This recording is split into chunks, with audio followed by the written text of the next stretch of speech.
আমি প্রথমে বলছি, ঈদ উল ফিতর হোক অথবা ঈদ উল আজহা হোক, উভয় নামাজের পদ্ধতি একই এবং উভয় নামাজের পূর্বে কোনো আজান একামত দিতে হয় না।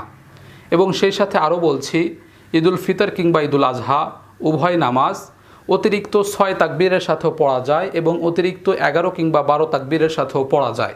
তো এই অতিরিক্ত তাকবীর নিয়ে আমাদের মধ্যে মতভেদ সৃষ্টি না করে এই উপমহাদেশে আমরা ফিকে হানাফি মতে অতিরিক্ত 6 তাকবীরের সাথে ঈদ উল ফিতরের নামাজ বা ঈদ উল আজহার নামাজ পড়ে আসতেছি। আমরা অজু গোসল করে পবিত্র হয়ে যখন ঈদগাহে যাব, একজন মুসল্লি হিসাবে জামাতবদ্ধ হয়ে কাতারবদ্ধ হয়ে দাঁড়িয়ে কিবলামুখী হয়ে অন্তরে প্রথমে নিয়ত করব। যখন আমি মুসল্লি হিসাবে নিয়ত করব, তখন নিয়তটা হবে এরকম যে আল্লাহর সন্তুষ্টির জন্য কিবলামুখী হয়ে এই ইমামের পিছনে 2 রাকাত ঈদ উল ফিতরের নামাজ আদায় করতেছি, আল্লাহু আকবার বলে ইমামের সাথে ইক্তেদা করব। এবং যখন আমি ইমামের মুসল্লায় দাঁড়াবো, অর্থাৎ ইমাম হিসেবে ঈদের নামাজ পড়াবো, তখন নিয়ত করতে হবে এভাবে যে আমি কিবলামুখী হয়ে আল্লাহর সন্তুষ্টির জন্য 2 রাকাত ঈদ উল ফিতরের সালাত আদায় করানোর জন্য ইমাম হিসেবে নিযুক্ত হয়েছি বা ইমাম হিসেবে দাঁড়িয়েছি।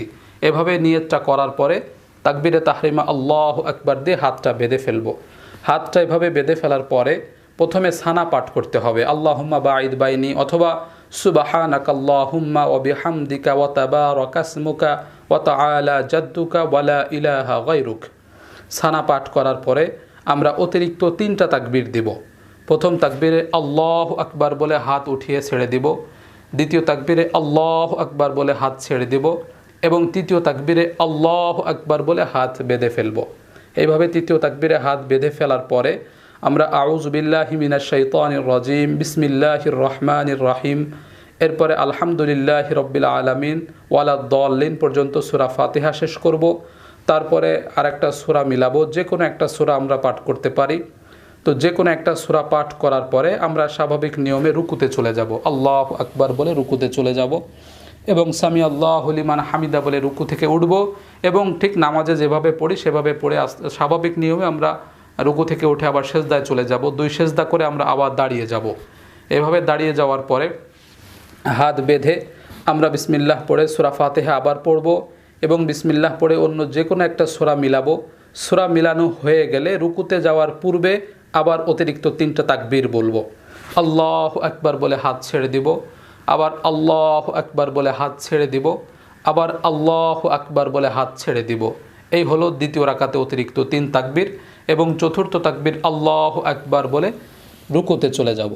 এইভাবে রুকুতে চলে যাওয়ার পরে রুকুর তাসবিহ পাঠ করে রুকু থেকে উঠে এরপরে আবার 2 সেজদা করে আখেরি বৈঠকে বসে যাব। বৈঠকে বসে গিয়ে আমরা তাশাহুদ, আত-তাহিয়াতু, তারপরে দুরূদ শরীফ, এরপরে আমরা দোয়া মাসুরা পাঠ করার পরে দুদিকে সালাম ফিরাবো, আসসালামু আলাইকুম ওয়া রাহমাতুল্লাহ, আসসালামু আলাইকুম ওয়া রাহমাতুল্লাহ। এভাবে নামাজ শেষ করে ফেলবো। এভাবে নামাজ শেষ করার পরে আমরা 2টা খুতবা পাঠ করব বা আমরা যারা মুসল্লি হিসেবে থাকবো অবশ্যই 2টা খুতবা শুনবো। খুতবা শোনার পরে তারপরে ঈদগাহ থেকে আমাদের বাড়ির দিকে রওনা হতে হবে।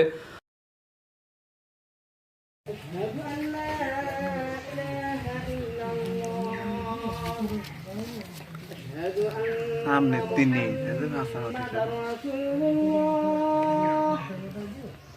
أشهد أن محمدًا رسول الله। আসসালামু আলাইকুম ওয়া রাহমাতুল্লাহি ওয়া বারাকাতুহু। সম্মানিত দর্শক, আমি ইয়ামিন বিন ইমদাদ আজকে আপনাদের সামনে একটি উদারত আহ্বান নিয়ে হাজির হয়েছি।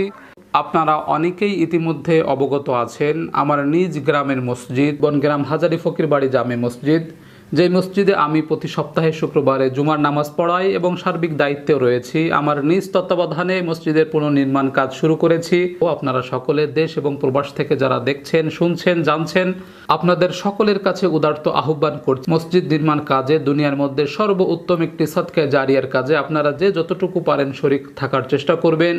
নিজের নামে, পরিবারের নামে, বাবা মার নামে, মৃত ব্যক্তিদের নামে সাদকা জারিয়া করতে পারেন। এই উত্তম কাজে যদি আপনার হালাল পয়সা দিয়ে শরীক থাকতে পারেন, তাহলে যার নামে সাদকা জারিয়া করবেন ইনশাআল্লাহ কিয়ামত পর্যন্ত তার আমল নামায় এর সওয়াবের অংশ লেখা হতে থাকবে। তো কেউ যদি মসজিদ নির্মাণের এই মহতি কাজে অংশগ্রহণ করতে চান, সাদকা জারিয়া করতে চান, তাহলে স্ক্রিনে থাকা বিকাশ এবং নগদ নাম্বার 01799380221 এবং 01735143046 এই দুইটা নাম্বার আমার কাছে থাকবে, আপনারা কন্ট্যাক্ট করে আমার সাথে যোগাযোগ করে তারপরে সহযোগিতা পাঠাতে পারেন। যার যতটুকু সামর্থ্য আছে, আপনি চাইলে 500 টাকা দিয়ে এক বস্তা সিমেন্ট কিনে দিতে পারেন, আবার আপনি চাইলে 5,000 টাকা দিয়ে একটা জানালা লাগিয়ে দিতে পারেন, অথবা 10,000 টাকা দিয়ে একটা দরজার ব্যবস্থা করে দিতে পারেন, অথবা 2,000 টাকা দিয়ে একটা ফ্যান কিনে দিতে পারেন। আপনার যার যতটুকু সামর্থ্য আছে মসজিদের এই কাজে আপনারা অংশগ্রহণ করার চেষ্টা করবেন।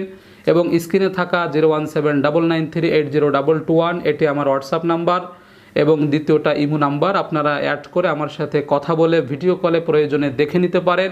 আপনারা যাচাই বাছাই করে তারপরে মসজিদ নির্মাণের এই কাজে সহযোগিতা পাঠাবেন বলে আমি আশা করছি।